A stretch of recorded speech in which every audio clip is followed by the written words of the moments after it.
তো হ্যালো বন্ধুরা, এবার আমরা ডিসকাস করব সিটেট পরীক্ষার পেপার ওয়ানের ল্যাঙ্গুয়েজ টু এর আনসার কি। ঠিক আছে ভাই, তো আপনারা যারা পেপার ওয়ানের ল্যাঙ্গুয়েজ টু বাংলা ছিল আপনারা কাইন্ডলি মিলিয়ে নেবেন। তো সবার আগে আমি বলে দিই যে এই আনসার কিগুলি সম্পূর্ণ আমার মতামত ভিত্তিক তৈরি। তো এখানে এক দুটি আনসার হয়তো অফিসিয়াল আনসার কির সঙ্গে বেমিল হতে পারে, সেগুলি আপনারা ক্ষমা দৃষ্টি চৌকেতে দেখে নেবেন। ঠিক আছে ভাই, তো দেখুন প্রথম প্রশ্ন কি প্রবেশিস কি। দেখুন কারেক্ট আনসার হচ্ছে কি প্রবেশিস কি। তো প্রবেশিস কি এখানে কারেক্ট আনসার হবে কি অপশান নাম্বার 3, সাগরদ্বীপের গলা ইজ দ্য রাইট আনসার। ঠিক আছে ভাই, তারপর দেখুন সাগর লেজের গলার বৈশিষ্ট্য বর্ণনায় নিচের কোন মন্তব্যটি সত্য নয়। তো এখানে সত্য নয় বলেছে 122। তো এখানে কারেক্ট আনসার হয়ে যাবে অপশান নাম্বার 1, গলাটি প্রবল পাথরের ভিতরে ডুবিয়ে রাখে। আমাদের প্যাসেজে ছিল যে গলার নিচে আছে মুখগহ্বর, আর সেই মুখগহ্বরের নিচের দিকটা জলার নিচে ডুবিয়ে রাখে, কিন্তু এখানে বলেছে যে গলাটি প্রবল পাথরের নিচে ঢুকিয়ে রাখে। সুতরাং গলাটি ডুবায় না, গলাটির নিচের যে অংশটি রয়েছে, গলার নিচে মুখগহ্বর রয়েছে এবং মুখগহ্বরের নিচের অংশটা ঢুকিয়ে রাখে। সুতরাং এটা সত্য নয়, সুতরাং option number 1 is the right answer. তারপর দেখুন প্রদত্ত গদ্যাংশটিতে ব্যবহৃত শব্দগুলি কোনটি জোড়া বিপরীতাত্মক শব্দ জোড়। তো এটা হচ্ছে আপনারা সবাই জানেন, এটা হবে প্রসারিত সংকুচিত। তো প্রসারিতের বিপরীত শব্দ হচ্ছে কি সংকুচিত। পুঞ্চীভূত, ঠিক আছে ভাই, পুঞ্চীভূত। তো পুঞ্চীভূত শব্দের অর্থ হচ্ছে কি জমে থাকা, এটা কারেক্ট আনসার হবে কি জমে থাকা। এখানে কাকে জাদুকরি বলা হয়েছে, কোয়েশ্চেন নম্বর 125 কারেক্ট আনসার কী হবে। এখানে কারেক্ট আনসার হবে আপনাদের কামরূপের ডাইনিদের option number 1 is the right answer. তারপর দেখুন নিগৃহীতা। তো নিগৃহীতা শব্দটির বিশেষ্য রূপ হবে কি নিগ্রহ, কারেক্ট আনসার 126 হবে কি নিগ্রহ। তারপর দেখুন 127 গদ্যাংশটির মূল বিষয় কি। তো গদ্যাংশটির মূল বিষয় হচ্ছে কি ভাই সমাজ বিজ্ঞান ভিত্তিক। এটা কারেক্ট আনসার কোনটি হবে আমাদের, এটা হবে কি সমাজ বিজ্ঞান ভিত্তিক।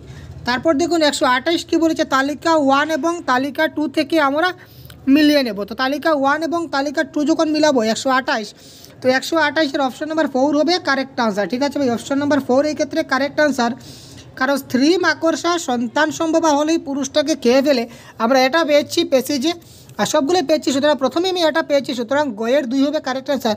তো গয়ের 2 এখানে আছে, এটা গয়ের 2 নেই, গয়ের 2 নেই, গয়ের 2 নেই, সুতরাং এটাই হবে কারেক্ট আনসার। এইভাবে পরীক্ষায় কম সময় আপনারা একটা মিলিয়েই কারেক্ট আনসার করতে পারবেন।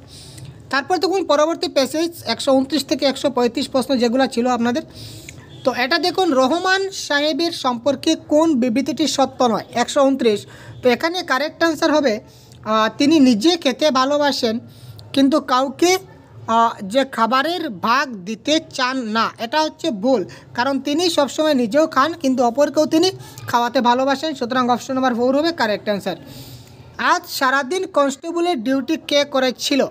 তো সুতরাং 130-এর কারেক্ট অ্যান্সার হবে কি সিদ্দিকি হবে কি কনস্টেবল, তার ডে ডিউটি ছিল আজকে। ঠিক আছে ভাই, তারপর দেখুন পেশা ও পটভূমির 131, পেশা ও পটভূমির পরিপ্রেক্ষিতে রহমানের চরিত্রে কিসের অভাব লক্ষণীয়, এখানে হচ্ছে কারেক্ট আনসার কর্তব্য সম্পর্কে ঔদাসীন্যতা হবে এখানে কারেক্ট আনসার। তারপর হচ্ছে গদ্যাংশটির পটভূমি কি, আমরা দেখছি সম্পূর্ণ কাহিনীটা একটা পুলিশ স্টেশনের উপর ভিত্তি করে হয়েছে, সুতরাং এটা কারেক্ট আনসার হবে কি পুলিশ স্টেশন। তারপর দেখুন বাজখাই গলা, তো বাজখাই গলার কারেক্ট আনসার হবে কি অত্যন্ত কর্কট স্বর। তারপর দেখি টেবিলের উপর খবরের কাগজ বিছিয়ে তার উপর মুড়ি ঢালো, এটা হবে একটা সরল বাক্যের উদাহরণ, সিম্পল সেন্টেন্স, কারণ এখানে আমরা যৌগিকের কিছু দেখতে পাচ্ছি না, কোনো অব্যয় সংযোগ জটিল মানে এখানে যখন তখন যিনি তিনি এই ধরনের কোনো কিছু নাই, সুতরাং এটা হবে কি সরল বাক্য। তারপর দেখুন 135, আমরা সাধু ভাষায় যদি রূপান্তর করি তাহলে কী হবে, 135-এ কারেক্ট আনসার হবে অপশন নাম্বার 3, তাহার পর রহমান সাহেব ডায়েরি বইটি সরাইয়া রাখিয়া টেবিলের উপর পা তুলিয়া দিলেন, option number 3 is the right answer. তারপর দেখুন প্যাডাগজির যে প্রশ্নগুলো আমাদের এসেছিল, তো গঠনমূলক স্তরে মূল্যায়নগত উপাদান এবং পদ্ধতির পরিকল্পনা এমনভাবে হওয়া উচিত যাতে কি হবে শিশুর পঠন অভিজ্ঞতার সহজাত বৃদ্ধি হবে, 136-এর 2 নম্বর প্রশ্ন হবে কারেক্ট আনসার। তারপর দেখুন 137 কি বলেছে, 137 প্রশ্নের কারেক্ট আনসার কী হবে, শিশুর জ্ঞানাত্মক বিকাশ এবং ভাষা হলো যেখানে শিশুরা বসবাস করে সেখানে সংস্কৃতি এবং জনজাতির সঙ্গে গভীরভাবে সম্পর্কিত, এটা হবে আমাদের কারেক্ট অ্যান্সার। তারপর দেখুন একজন শিশু বা একজন ব্যক্তি দ্বিতীয় ভাষা কীভাবে ভালোভাবে শিখতে পারে। তো দ্বিতীয় ভাষা খুব ভালোভাবে শিখতে পারে যদি তার স্থানীয় এলাকায় সেই দ্বিতীয় ভাষাভাষীর ব্যক্তি থাকে এবং তার সঙ্গে যদি সে লাগাতার সংযোগ সাধন করে, সুতরাং তার কথাবার্তা শুনে শুনে সে কী করতে পারে, ওই ভাষাটা খুব ভালোভাবে শিখতে পারবে। তারপর দেখুন 139 প্রশ্নে কী বলেছে, ভাষা শিক্ষণ একটি নিবিড় পদ্ধতি অর্থাৎ ইন্টেনসিভ প্রসেস যা জন্ম থেকেই শুরু হয় এবং সারা জীবন চলে। এই বক্তব্যটা তুমি একমত বা একমত নও? এটা হচ্ছে আমি বক্তব্যের সঙ্গে একমত। তারপর দেখছি মুদ্রিত বইয়ের সাথে শ্রবণভিত্তিক বই এবং অর্থাৎ অডিও লিঙ্গুয়াল যেগুলো বুক রয়েছে এবং ছোট্ট শিশুদের কুশলতার সামর্থ্য সম্পর্কিত বই শ্রেণীকক্ষের একটি আবশ্যক উপাদান হওয়া উচিত। কারণ এখানে আনসার হবে আমাদের অপশন নাম্বার 1।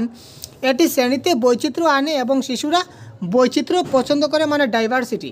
তো ডাইভার্সিটি এখানে হবে কারেক্ট আনসার। তারপর দেখুন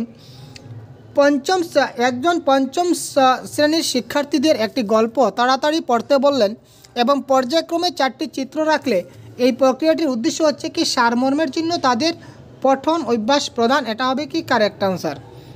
তারপর দেখি এই পঠনটির একটি নির্দিষ্ট শিক্ষণগত উদ্দেশ্য এবং কার্য রয়েছে।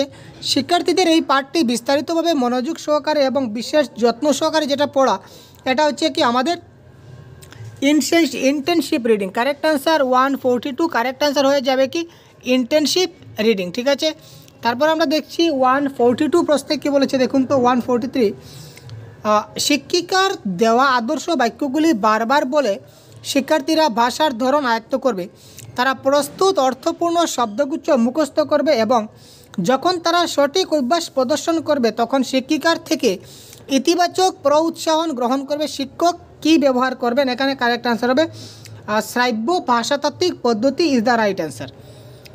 তারপর দেখি শিক্ষার্থীরা ব্যাকরণের নিয়মগুলো এবং শব্দ তালিকা মুখস্থ করছে এবং তাদের মাতৃভাষায় অধিক সংখ্যক কাজ করছে।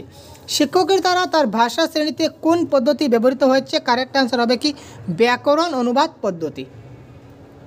নেক্সট, যদি শিশুরা তাদের চারপাশের দুটি ভাষায় কথা বলতে শুনে তো দুটি ভাষার প্রকাশ, এখানে কারেক্ট আনসার হবে শিশুদের সুবিধা করে দেবে, অপরচুনিটি দেবে, এটা হবে কারেক্ট আনসার। পড়ার সময় শিক্ষণের ক্ষেত্রে চ্যালেঞ্জ হলো উৎসাহিত করা এবং শিশুদের ভালো সাহিত্য খুঁজে বের করা। এই চ্যালেঞ্জকে সামলানোর জন্য কি করতে হবে আমাদের, এখানে কারেক্ট আনসার কী হয়ে যাবে ভাই 146-এর কারেক্ট আনসার আমাদের হয়ে যাবে এখানে পঠনে উৎসাহিত করতে এবং আগ্রহ বাড়িয়ে তুলতে শিশু সাহিত্য যাতে সহজলব্ধ হয়। সুতরাং 146-এর কারেক্ট আনসার আমাদের 3 হয়ে যাবে। তারপর দেখি 147 কি বলেছে, প্রাথমিক স্তরে যে পঠন দক্ষতা মূল্যায়নের ক্ষেত্রে একজন ভাষা শিক্ষকের সবচেয়ে বেশি গুরুত্ব দেওয়া উচিত। কারেক্ট আনসার বোধমূলক পঠনে। তো একটি উত্তম বাচনমূলক প্রক্রিয়া যেখানে কে বেশি কথা বলবে, কারেক্ট আনসার হবে কি শিক্ষার্থীরা, যেহেতু চাইল্ড সেন্ট্রিক এডুকেশন, সুতরাং শিক্ষার্থীরা যেখানে বেশি কথা বলবে সেটা হবে কি কারেক্ট আনসার।